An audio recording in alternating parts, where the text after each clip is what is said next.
ঘর ছেড়েছি, পর ছেড়েছি, সব ছেড়েছি, আহারে আর ভাল লাগে না। টাইসনকে নিয়ে যেতে হবে পাহাড়ে। ফোঁটা ফোঁটা বৃষ্টি পড়তেছে, সামনে যেটা দেখতেছেন সাদা, এগুলো সবই মেঘ। মেঘগুলো ভেসে যাচ্ছে গাইস, একবার ভিউটা দেখেন। বাবা বাবা, এত লজ্জা কেন তোমার? হ্যাঁ,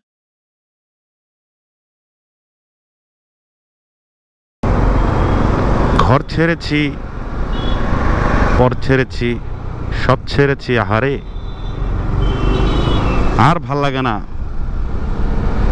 টাইসনকে নিয়ে যেতে হবে পাহাড়ে। তো এখন আছি ঢাকায়, বাজতেছে 2:24। তো কিছু কাজ আছে টুকটাক, সেগুলা করব, করে আজকে রওনা হব জালিয়াপাড়া হয়ে সিন্দুকছড়ি রোড হয়ে যাব কাপ্তাই। কাপ্তাই গিয়ে একদিন থাকবো, তারপর হচ্ছে থানচি, বান্দরবন, ওই পাশটা মোটামুটি 2 দিনে কাভারেজ করার চেষ্টা করব। তো একটা নাম মনে হয় আপনারা নতুন শুনলেন, তাই না? Red Tyson. This is my red Tyson. টাইসনের মানে কি? টাইসন হচ্ছে আমেরিকার একজন বিখ্যাত স্প্রিন্টার, যেটা হচ্ছে দৌড় প্রতিযোগিতায় এই টাইসন নামের যে ভদ্রলোক, উনি সবসময় আগায় থাকে এবং প্রচণ্ড গতি থাকে, ঝড়ের মতো বেগ থাকে তার। তো এই ঝড়ের গতিটাকে ধরে রাখার জন্য আমার এই দানবটার নাম দিয়েছি রেড টাইসন। নামটা সুন্দর হয়েছে? ভাল লাগলে জানেন যে নামটা কেমন লাগলো। তো দেখতে থাকুন ভিডিও, চলুন দেখা হবে পাহাড়ে। আহারে আহারে, আজ যাব পাহাড়ে। ও ভাই, আমরা এখন পাহাড়ে। ব্রোস, ভোর এখন 4:26 বাজে। আমি, গৌরাঙ্গ এবং হচ্ছে আরেক ছোট ভাই শরীফ, এদেরকে নিয়ে আমরা রওনা হয়েছিলাম। এই রাস্তাটিকে আপনারা চিনেন? এটা কোথায় যাচ্ছে? হ্যাঁ, এক্স্যাক্টলি বারেরহাট থেকে আমরা ঢুকে গেছি। তো আমি নতুন ভালোবাসা নিয়েছি, যেটি নিয়ে এই প্রথম হিল রাইড হচ্ছে। আমার রেড টাইসনকে নিয়ে আমরা প্রথম হিল রাইডে বেরোইছি। তো মোটামুটি 700 কিলোর উপরে এই বাইকটা চালানো হয়ে গেছে। সো ভালো রকম একটা ফিডব্যাক পাচ্ছি, স্পেশালি এরকম অফ রোডিংয়ে। R15 দিয়ে যে ফিল আমি হাইওয়েতে পেতাম, বাট অফ রোডিংয়ে এটার মারাত্মক রকম প্যারা খাইতাম। বাট এখন প্যারা দিয়ে দিয়েছি ডাইভার্ট করে গৌরাঙ্গকে। এখন আমি আছি আরামে। কোনো অফরোড টফরোড, স্পিড ব্রেকার স্পিড ব্রেকার আমার কাছে কোনো ঘটনা না, একদম ঠেলে দেবো, আরামসে বাইক চলবে, উঠবে। তো যেহেতু এখনো সকাল হয়নি, ভোরের আলো ফোটেনি, আমরা চলেন সামনে যাই। সামনে গিয়ে আপনাদেরকে আজকে সিন্দুকছড়ি রোডটা আবার দেখাবো, কাভারেজ করাবো। হয়তো নতুন কোনো ভিউ আপনারা পেতে পারেন, হয়তো আমি নতুন কিছু শিখবো, নতুন কিছু দেখবো, আশা করতেছি। ভিডিওটি দেখতে থাকুন এবং হচ্ছে যারা আমার চ্যানেলে এবং আমার পেজে নতুন আছেন, তারা দয়া করে আমার পেজটাকে ফলো দিয়ে দিন এবং হচ্ছে আমার চ্যানেলটিকে সাবস্ক্রাইব করে দিন। A few moments later. Guys, আমরা অলরেডি পাহাড়ে ঢুকে গেছি। কর্নারিং চলছে, ফোঁটা ফোঁটা বৃষ্টি পড়তেছে, সামনে যেটা দেখতেছেন সাদা, এগুলো সবই মেঘ। এই হালকা বৃষ্টির কারণে মেঘ একেবারেই নিচে নেমে আসছে, যেটা আমরা মারাত্মক রকম উপভোগ করতেছি। অসাধারণ আঁকাবাঁকা পাহাড়ি রাস্তা এবং হচ্ছে মেঘ, সেই সাথে গুড়ি গুড়ি বৃষ্টি। ওয়াও! তবে ওই এইসব কোনো ঘটনা না, অ্যাডভেঞ্চার বাইক দিয়ে এইসব কোনো ঘটনা না। তবে আপনাদের জ্ঞাতার্থে একটা জিনিস বলি, সেটা হচ্ছে যে এরকম গুড়ি গুড়ি বৃষ্টি যখন পড়বে এবং হচ্ছে কর্নারিং এর রাস্তা যখন পাবেন, সাবধানে কর্নারিং করবেন। কারণ হচ্ছে রাস্তা কিন্তু হালকা ভেজা থাকলে তখন পিচ্ছিলতাটা বেশি হয়, আপনার বাইকের ব্যালেন্স হারানোর সম্ভাবনা খুবই বেশি থাকে। সো কেয়ারফুলি বাইক রাইড এরকম পাহাড়ি রাইডে করবেন। ওয়াও,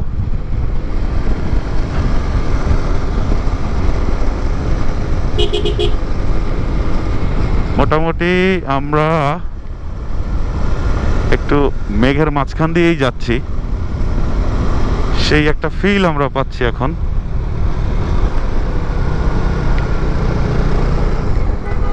তবে অ্যাডভেঞ্চার বাইক নিয়ে R15 এর মতো করে কর্নারিং করতে পারবেন না, তারপরেও খারাপ হয় না।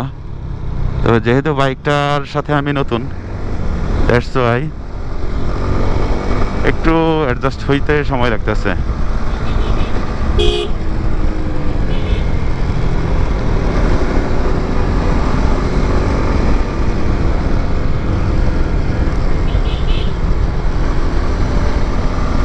Oh no! Oh, what a feel, man! What a feel! একদম এখন আমরা একেবারেই মেঘের ভিতরে, ক্যামেরা তো হয়তো বুঝতে পারতেছেন না। ওহ, অসাধারণ অসাধারণ।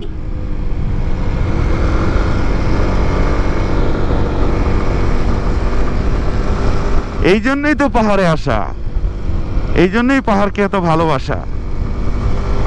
মেঘ, বৃষ্টি, রোদ, সবুজ, প্রকৃতি। Oh no! What a feel!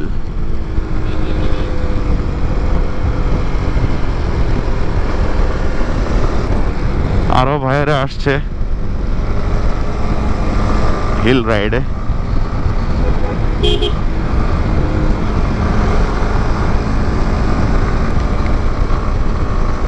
Sindukchhari রোডটা আরো অসাধারণ, দেখতে থাকুন। সিন্দুকছড়ি রোডে আপনাদের স্বাগতম। আমরা সিন্দুকছড়ি রোডে ঢুকে গেছি। কিছুক্ষণ আগে বৃষ্টি হয়ে গেল, তো বৃষ্টির কারণে রাস্তা ভেজা, বাইক টানতে পারতেছি না, কারণ বাইক একটু জোরে টানলেই বাইক গান্দা হয়ে গে আরে ভাই। আর কর্নারিং এর ফিলটাও নিতে পারতেছি না, চাকা স্লিপ করার একটা ব্যাপার স্যাপার আছে। সো আমরা চিল মোডে ফিল নিতেছি, ঘুরতেছি, স্লোলি যাচ্ছি। সামনে কোনো একটা জায়গায় কোনো একটা স্পটে দাঁড়িয়ে হয়তো আরো উপভোগ করব।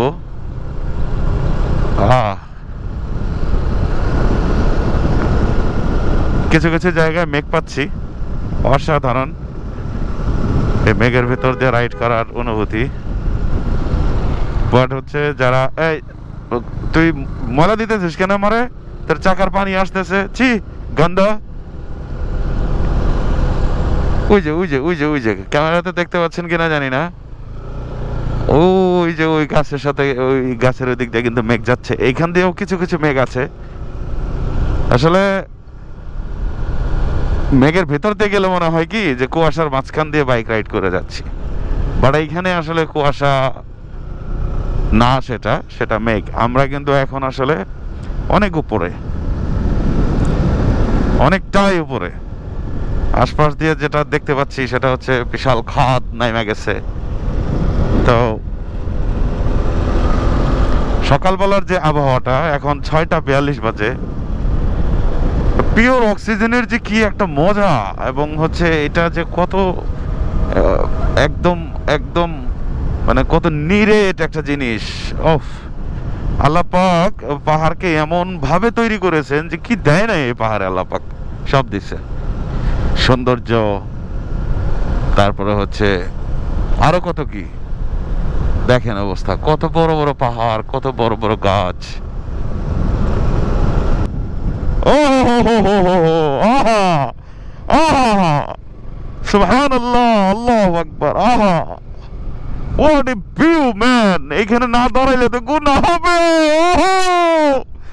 Oh no!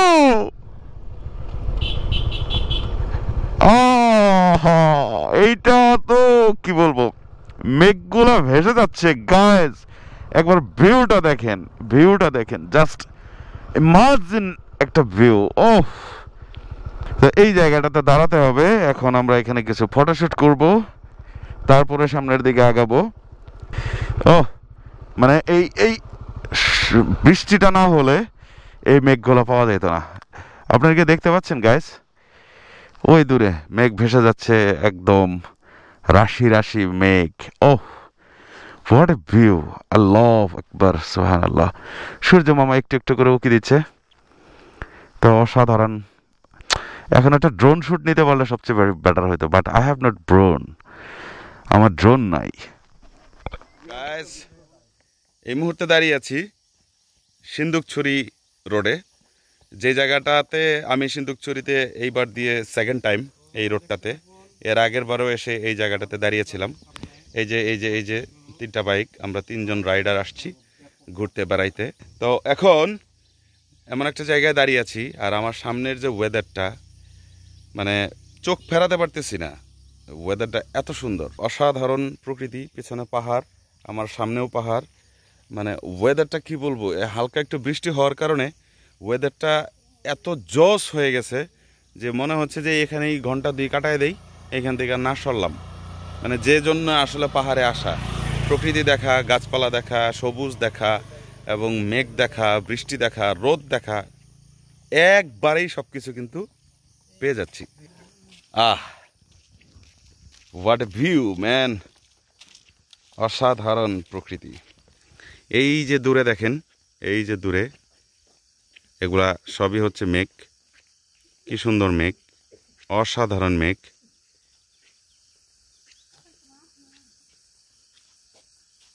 এই যে সাদা সাদা, এগুলো সবই মেঘ, ঘুরে বেড়াচ্ছে, ভেসে বেড়াচ্ছে। এবং আমরা যে জায়গাটাতে দাঁড়িয়ে আছি, এই জায়গাটাতেও কিছুক্ষণ আগেও মেঘ ছিল। অসাধারণ প্রকৃতি, মানে আসলে ভাষায় প্রকাশ করার মতো না যে জায়গাটা কতটা সুন্দর। যদিও আজকে আমরা কর্নারিংয়ের ফিলটা নিতে পারিনি বৃষ্টি ভেজা রাস্তা থাকার কারণে। তো এই যে পাহাড়ি লজ্জাবতী, ওয়াও নাইস লজ্জা। এই যে দেখেন, পাতাগুলোতে হাত দিলে পাতাগুলা বন্ধ হয়ে যাচ্ছে, লজ্জা পায়। এই যে এই জন্য এই গাছের নাম দেওয়া হয়েছে লজ্জাবতী। বাবা বাবা, এত লজ্জা কেন তোমার? হ্যাঁ, এই এত লজ্জা কেন? চুপসে গেছে। হ্যাঁ, হাই হাই রে, কি জামানা আইলো। হ্যাঁ, গাছের শরীরে একটু টোকা দিলে গাছ লজ্জা পায়, কিন্তু দেশের যে মানুষের যে অবস্থা, এদেরকে টোকাকে আরো কিছু দিলেও এরা লজ্জা পায় না। লজ্জা মানুষের কাছ থেকে উঠে গেছে। ও ও ও, কিন্তু সাবধান, এই লজ্জাবতী গাছে কিন্তু ছোট ছোট কাঁটা থাকে, যেগুলো হাতের মধ্যে বিঁধে যেতে পারে। ওয়াও, বৃষ্টির পর প্রকৃতি কি পরিমাণ কালারফুল হয় দেখেন, কি পরিমাণ কালারফুল হয়। সোজা সবুজ এবং সবুজ সবুজ সবুজ। এই নিচটা কিন্তু অনেক গভীর, অনেক নিচে নেমে গেছে। এই যে এই জায়গাটা অনেক নিচে নেমে গেছে। তো যাই হোক, আশা করি এই ভিডিওটা আপনাদেরও ভালো লাগবে, ওয়েদারটাও আপনাদেরও ভালো লাগবে। তো আমরা এখন এই জায়গাটাকে আরেকটু উপভোগ করব, এরপরে আবার সামনের দিকে যাব ইনশাল্লাহ। ডিয়ার ব্রোস, এখন আছি কাপ্তাইয়ের প্রশান্তি রিসোর্টে। পরিবেশটা সুন্দর, একেবারে সবুজে ঘেরা, বেশ গাছপালা আছে। তো প্রশান্তি লেকের সামনে এই যে কাপ্তাই লেকের একটা অংশ। আমরা এই ঘরটাতে থাকবো আজকে রাত্রিটা এইখানে থাকবো। তো সুন্দর পরিবেশ, এখানে বসে আড্ডা দেওয়া যাবে। গৌরাঙ্গ জায়গায় বসে আছে, এই শরীফ হোসেন আসছে।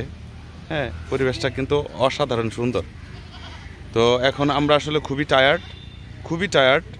এখন রুমে গিয়ে আগে একটা ঘুম দিব, এরপরে বিকালে এখানে বসে আড্ডা দেওয়া যেতে পারে, এইদিকে চেয়ারে বসা যেতে পারে, এরপরে হচ্ছে কায়াকিং করা যেতে পারে। ওই যে পোলাপান কায়াক নিয়ে ঘুরতেছে এখানে, এই যে কায়াক ভাড়া দেওয়া হয় এখানে, আপনারা চাইলে এখানে কায়াকিং করতে পারেন।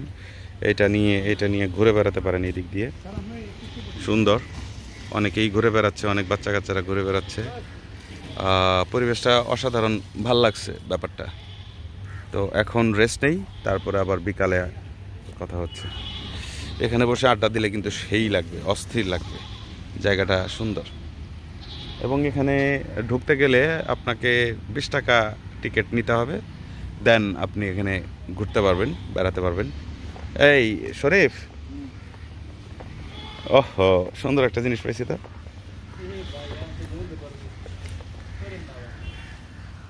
দাঁড়া, আমি একটু দোল খাই, একটু ভিডিও করা। ছোটবেলায় অনেক দোল খাইছি এরকম।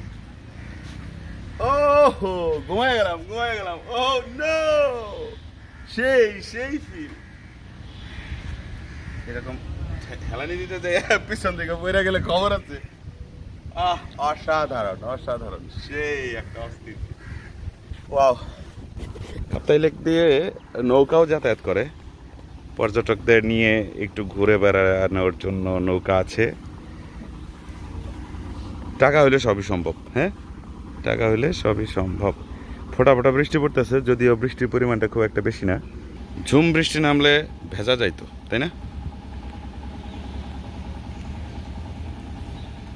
ওকে, দেখা হচ্ছে বিকালে। A few moments later. Hello dear bros, আছি কাপ্তাই প্রশান্তি পার্কে। বাইরে ঝিরিঝিরি বৃষ্টি হচ্ছে সারাদিন যাবতই, তাই আমরা এখানে এই যে বারবিকিউ করার যে প্লেস, একটা ছোট একটা ঘর, এখানে আমাদের বাইকগুলো পার্ক করেছি। ওই পাশে ওই যে শরীফেরটা আছে। আর আমাদের রাতের খাবার হচ্ছে আজকে বারবিকিউ। এই যে প্রস্তুত হচ্ছে বারবিকিউ, ঠিক আছে? এই সবগুলো বারবিকিউ আমরা আজকে খেয়ে ফেলবো, একদম ফাটাফাটি অবস্থা, সেই লেভেলের বারবিকিউ চলছে। বারবিকিউ যে মামা প্রস্তুত করতেছে। মামা, আপনার নাম কি? মোহাম্মদ নূর নবী। ওহ, নামটা খুব সুন্দর। হ্যাঁ, আচ্ছা, আলী বললে সবাই চিনে। মামার নামটা অনেক সুন্দর। এই যে কয়লা দিয়ে পোড়ানো হচ্ছে বারবিকিউ, অসাধারণ বারবিকিউ। মনে হইতেছে যে একদম এখনই খায়া ফেলাই, ম্যারিনেট করা, ঠিক আছে? অসাধারণ। সাথে চলবে আজকে পরোটা। এই যে আমাদের শরীফ, মিস্টার শরীফ। হ্যাঁ, এই যে আমাদের গৌরাঙ্গ, আর যে মুভিং। প্লিজ ফলো আপ আর যে মুভিং ফেসবুক পেজ। ওয়াও, চলছে।